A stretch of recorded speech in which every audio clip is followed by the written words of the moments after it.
आले मोहम्मद जाकिर अली हसनैन अलवी साहब ऑफ चिकड़ाला, उन्होंने तो फ़ौरन बाद कारियल को सैयद जाकिर इरफान हैदर जाफरी साहब, उन्होंने तो फ़ौरन बाद बहरुल मसैब बाबा सैयद कफ़ैत हुसैन शाह साहब ऑफ पिपली सईदा बावाज़ बुलंद सलावत।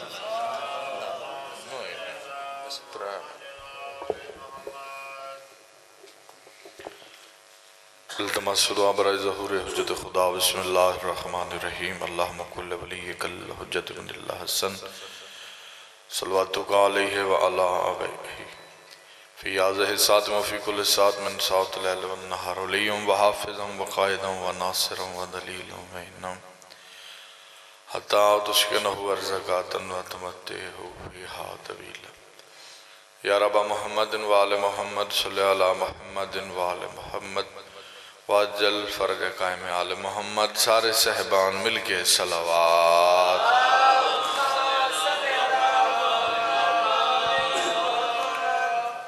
दुआ है आले मोहम्मद का अज़ीम खालिक हमारी इस अज़ीम तर इबादत को अपनी बारगाह में कबूल फरमाए।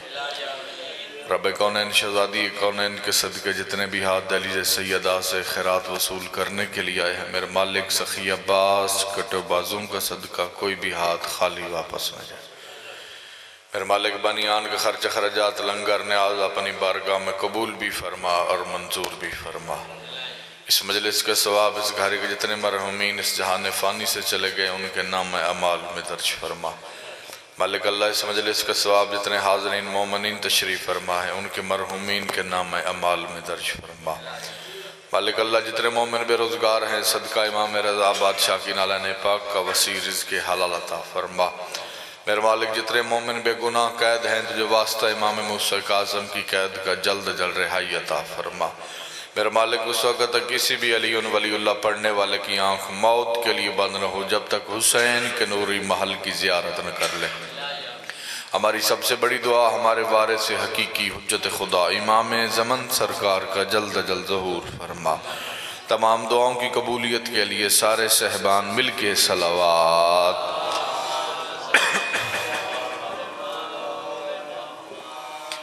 इजाज़त है जी ज़िक्र पाक की तिलावत की जा सके।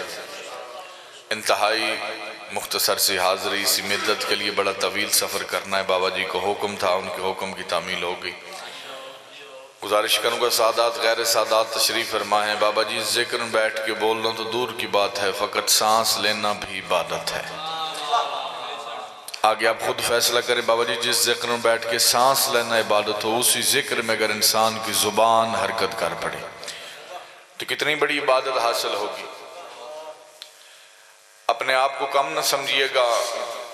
मैंने आज तक कभी नहीं देखा कि मजमा कम है या ज़्यादा है, क्योंकि मेरे आंखों के सामने बाबा के फैद शाह जी वो हदीस है, मैंने वो हदीस अपनी आंखों से पढ़ी है। जनाब उम्मे सलमा कहती हैं कि मैंने खुद सुना है सरकार रिसालत माप से कि भाईजान जिस जगह पे ज़िक्र अली ज़िक्र हुसैन होता है बाबा जी, वहाँ सिर्फ आप और मैं नहीं आते, अल्लाह के फरिश्ते भी आते हैं।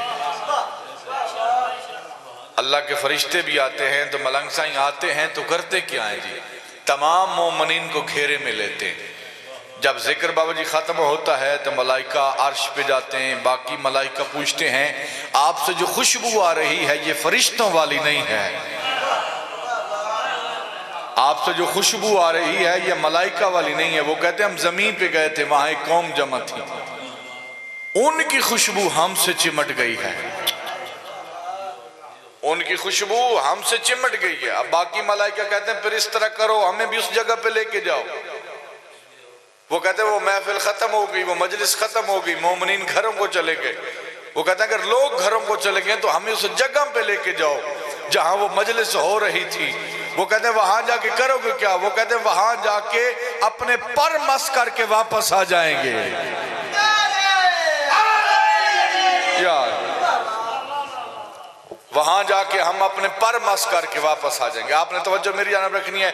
बस एक बात और मेंबर सैयदादा के हवाले, इरफान भाई देखना मेरी जानब, मैंने किसी किताब में नहीं पढ़ा कि किसी मासूम ने कहा कि तू नमाज पढ़ मैं तेरे साथ पढ़ूंगा, तू रोजा रख मैं तेरे साथ रखूंगा, तू हज पे जा मैं तेरे साथ जाऊंगा। वाहिद 14 का फरमान है, तू सफ़े अज़ा बिछा, कोई आए ना आए हम 14 जरूर आएंगे। कोई आए ना आए, हम 14 जरूर आएंगे। वाहिद आले मोहम्मद को अपने घर में बुलाने का जरिया है तो वो है जिक्र शब्बीर। जो मस्तूर किसी के पास नहीं ना जाती, वो बीबी वहां जरूर जाती है जहां उसके हुसैन की मजलिस होती। कोशिश करने से वालों, नमक से खाना खा लो, जिंदगी में एक बार करबला जरूर जाओ। तासीर भाई, करबला जाने के लिए अमीर होना शर्त नहीं, नियत चाहिए। तू इरादा कर, मौला करबला आना चाहता हूं। ये कैसे हो सकता है कि तेरे मौला तुझे इसी साल करबला ना बुलाए? खुदा ने कहा मेरे घर आना है, अमीर है तो आ, बेटी ब्याने वाली है तो ना, अगर किसी का कर्जा देना है तो ना। हुसैन कह रहे हैं अगर तू मकरूज है कर्जा लेके आ, वापस मैं हुसैन करूंगा।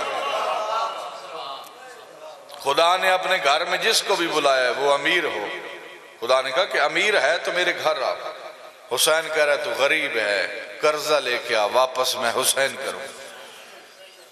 करबला जाना तो दूर की बात है, करबला सोचने से गुनाह माफ हो जाते। इब्तदाए मजलिस है जी, करबला जाना तो दूर है मलंग साईं, सिर्फ सोचने से गुनाह माफ हो जाते। सोचने से गुनाह कैसे माफ? इमाम से एक बंदे ने सवाल किया, मौला बंदा करबला गया नहीं, जरिए हुसैन को हाथ भाईजान लगाया नहीं, गुनाह माफ कैसे हो गए? मासूम फरमाते तुम्हें नहीं पता, जरिए हुसैन को हाथ लगाने से पहले बदन का मासूम होना जरूरी है। बदन का मासूम होना जरूरी है। इस दौर में ज़ियारत हुसैन अलैहिस्सलाम करना आसान है। आप तारीख उठा के देखिए कितनी मुश्किल थी मुतवक्किल के दौर में। आखिरी बात, मसाइब नहीं पढ़ूंगा, कितनी मुश्किल थी ज़ियारत इमाम हुसैन अलैहिस्सलाम। उसने ऐलान करवाया था कि जो बंदा करबला जाना चाहता है पहले इतने पैसे जमा करवाए फिर करबला जाए। उसने ऐलान करवा दिया। मलंग साईं, उस पिंड की जो सबसे गरीब औरत थी, जब उसका दरबार सुबह लगा भाईजान, सबसे पहले वही मस्तूर पैसे लेके उसके दरबार में खड़ी थी। उसने कहा तू तो गरीब है, तेरे पास तो खाने के लिए कुछ नहीं, इतने पैसे कहां से आ गए? उसने कहा रात सोने से पहले मैंने तकिए पे सर रख के अपने इमाम से कहा था मौला करबला आना चाहती हूं। सुबह उठी तो तकिए के नीचे पैसे मौजूद थे। जब मैं सुबह उठी तो तकिए के नीचे पैसे मौजूद थे। उस वक्त उसने कहा ऐलान बदलो, पैसे नहीं चाहिए, वो तो अपने मानने वालों को घर आके दे रहे, ऐलान बदलो। उसने कहा ऐलान क्या करना है? उसने कहा ऐलान बदलो, जो करबला जाना चाहता है पहले बाजू कटवाए फिर करबला जाए। उसने ऐलान करवाया। वही बुढ़िया जब दूसरे दिन दरबार लगा, उसका एक हाथ सर पे उसके दरबार में आई। उसने कहा कि मैंने ऐलान करवाया कि जो करबला जाना चाहता है पहले बाजू कटवाए, तेरा हाथ सर पे क्यों है? उसने कहा तुझे नहीं पता, अब ये हाथ मेरा नहीं, अब ये हाथ मेरा नहीं, ये हाथ हुसैन का है, और जो चीज हुसैन की हो जाए उसे हम ऊंचाई पे रखते हैं। उस वक्त मुतवक्किल की वजह बुढ़िया के सिर्फ एक हाथ नहीं काटूंगा, मैं इसके दोनों बाजू काटूंगा, मैं अपना जुल्म आजमाऊंगा, ये अपना इश्क आजमाएगी, मैं अपना जुल्म आजमाऊंगा, ये अपना इश्क आजमाएगी। उसने कहा सिर्फ दोनों बाजू नहीं, इसके दोनों टांगे भी काटो। मैं देखता हूं कि बुढ़िया कैसे खून में लथपथ करबला जाती है। इसने सिपाही से कहा, उसने दोनों बाजू काटे, दोनों पांव काटे। अब इसने कहा कि बुढ़िया को उठा के मेरे दरबार से बाहर फेंको। जब सिपाही उठा के मलंग से बुढ़िया को बाहर फेंकने लगे, अभी बुढ़िया जमीन पर नहीं आई थी, या बुढ़िया के नीचे एक हाथ आया। जो बंदे जाग रहे हैं जी, बुढ़िया के नीचे का हाथ आया, जमीन पे गिरने से पहले उसने बुढ़िया को उठा के अपने घोड़े पे बिठाया। बुढ़िया ने उस मुतवक्किल के देखेगा तेरा शुक्रिया। मुतवक्किल की वजह शुक्रिया किस बात का अदा कर रही है? मैंने तेरे हाथ काटे, तेरे पांव काटे, बुढ़िया की वजह तेरा शुक्रिया ना अदा करूं तो और क्या करूं? पहले चल के जाना था, अब वो लेने